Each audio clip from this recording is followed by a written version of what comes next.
How Trump and Elon Musk are turning America into an oligarchy, explained in less than 3 minutes.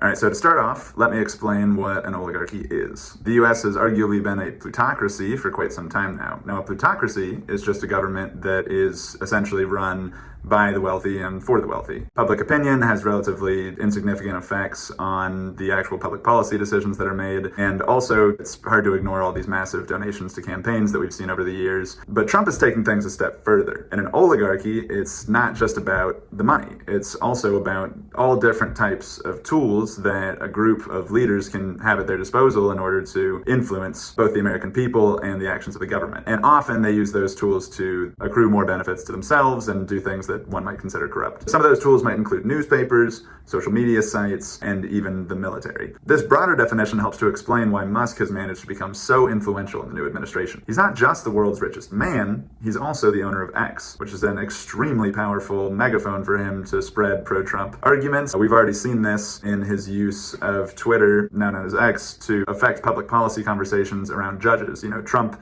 has been very angry at judges for trying to block some of his policies, and Musk has responded by going on a full-on assault on X against a lot of these judges, and that's helped to encourage members of Congress even to start considering impeaching them. In the US, that's a little challenging, but there are judicial elections in some places, including Wisconsin, where Musk-aligned groups have already given at least $10 million. And at the same time, Musk is talking about giving $100 million to various Trump-aligned groups, and you can kind of see how Trump and Musk are scratching each other's back here. Now, Musk, of course, is at the top of this ecosystem, but success breeds copycats. And we're already seeing a number of other aspiring oligarchs trying to get into the game. One example is Mark Zuckerberg, the CEO of Meta. So Zuckerberg has moved Facebook away from formal moderation, which conservatives claimed was biased against them, and towards a community notes model, which matches exactly how Elon Musk approaches it with X, and has even borrowed some of the source code that X uses for its own models. At the same time, you've got Jeff Bezos, who is of course the founder of Amazon and the owner of the Washington Post, and he decided a few weeks ago that the opinion section of that newspaper was no longer going to publish things that weren't in favor of personal liberties and free markets. Now, it's very possible that a rich man like Jeff Bezos is